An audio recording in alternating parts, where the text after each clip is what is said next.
Have you ever noticed how anxiety can appear on a perfectly normal day without warning or explanation? Nothing bad happened, no argument occurred, and no visible crisis unfolded in front of you. Yet your chest feels tight, your breathing becomes shallow, and a quiet sense of unease settles into your body. It feels as if something is about to go wrong, even though nothing actually is. You scan your thoughts, replaying the day, searching for a reason. When no answer appears, the discomfort feels even heavier. You ask yourself why you feel this way when everything seems fine. The question loops again and again, growing more urgent with each repetition. The lack of a clear answer starts to feel threatening in itself. Slowly, your mind turns inward, assuming the problem must be you. You tell yourself you are overreacting or being too sensitive. And without realizing it, self-blame quietly takes root. What if this anxiety isn't random at all, even though it feels that way? What if it isn't coming from your thoughts, your personality, or some hidden flaw inside you? What if your body is responding to something real, just not something obvious, not something happening right now, and not something your mind can easily name? This possibility alone can begin to loosen the grip of confusion. Anxiety does not need a logical reason that your mind can understand. It needs a signal, and signals are often physical rather than verbal. Sometimes that signal has nothing to do with the present moment. Sometimes it is your body remembering something your life has already moved past. The memory isn't stored as a story, but as a sensation. And sensations speak loudly. If you have ever felt anxious during moments meant for rest, you are not imagining things. Late nights, quiet mornings, or days off can feel strangely uncomfortable.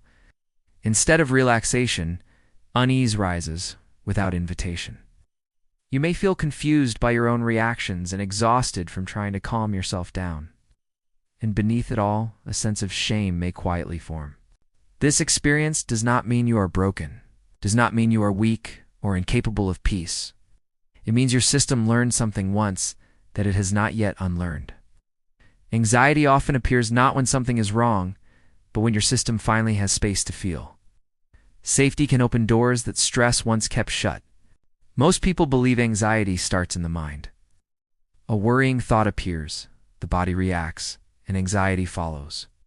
But for many people, the order is reversed. The body reacts first, sending signals of distress without explanation. Only afterward does the mind scramble to understand why. You wake up with a heavy chest or a tight stomach, your breathing feels off before you think a single anxious thought. Then your mind starts searching for answers. Did you forget something important or make a mistake? When no explanation fits, the mind invents one. This is how anxiety without a clear cause turns into self-blame. You are not responding to a thought, but to a sensation. Sensations feel immediate and undeniable. A racing heart feels urgent, even if there is no danger. And urgency demands an explanation. The mind dislikes unanswered questions. When it cannot find a clear cause, it fills the gap with fear. But fear is not the source of anxiety here. It is the interpretation layered on top of a physical response. The misunderstanding deepens the distress. Imagine a smoke alarm going off because of steam instead of fire. The sound is loud and stressful, even though there is no real danger. You would not blame the alarm for reacting. It is simply doing what it was designed to do. Anxiety works in the same way. Your nervous system detects patterns it once associated with danger. It reacts automatically without checking the calendar. Instead of asking why your body is reacting, you ask what is wrong with you. That question turns a protective response into a personal flaw, and the cycle tightens. Many people reach this point after years of holding themselves together. They stayed functional through stress and responsibility. They did not fall apart when things were hard. Now that life seems calmer, anxiety feels undeserved. But anxiety is not about deserving. It is about conditioning. Your system learned how to survive, not how to relax. When the conditions change, the learning does not disappear overnight. The body continues to follow old rules. Understanding this changes something important. You stop arguing with yourself. You stop trying to logic your way out of a body response. Slowly, you recognize this is not weakness. It is unfinished learning. Your body may be living in a different time than your mind. The nervous system does not operate on logic or timelines. It responds to memory, repetition, and pattern.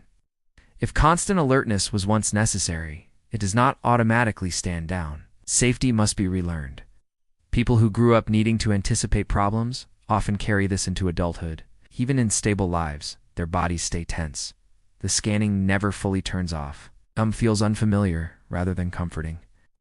And unfamiliar feels unsafe. This is why anxiety often appears in calm moments. When life slows down, the body finally has room to feel. During stress, survival mode keeps everything contained. When pressure lifts, stored tension surfaces, the release feels like anxiety. Nighttime is a common example. During the day, distractions keep sensations at bay. At night, there is nothing to hold them down. Unprocessed stress rises quietly. Rest begins to feel unbearable.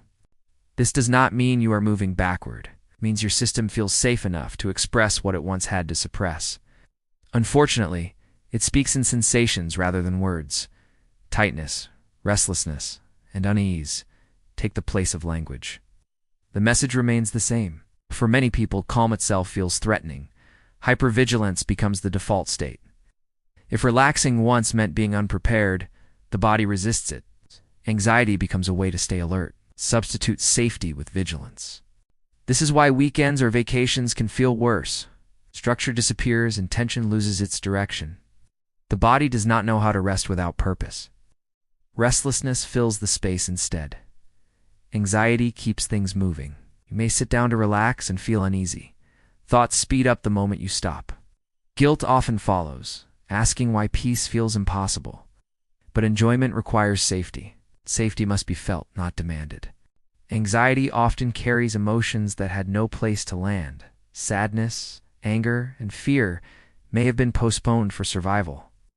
When emotions cannot be processed, they do not vanish. They transform into tension. The body holds what the mind avoided. For many people, anxiety is a container rather than an emotion. It holds everything that could not be felt at the time. Because there is no clear story, it feels overwhelming. The weight feels endless and personal. And exhaustion follows. The mind tries to regain control once anxiety appears. Overthinking begins as an attempt to manage sensations. Thoughts race to explain what the body feels. But thinking did not cause the anxiety, it responded to it. Reassurance often fails for this reason. Logic may say everything is fine, but the body is unconvinced. Safety is built through experience, not words. Calm cannot be forced without resistance. Patience becomes essential. Real change begins when you stop trying to eliminate anxiety. Instead, you learn how to relate to it differently. Curiosity replaces fear, and steadiness replaces urgency. The body softens when it is no longer being fought. Regulation follows understanding. Feeling anxious for no clear reason does not mean something is wrong with you. It means your body adapted to survive. That adaptation once kept you safe. It is asking to be guided, not silenced. Understanding is where that guidance begins. If you enjoyed the story, please like the video and subscribe to the channel.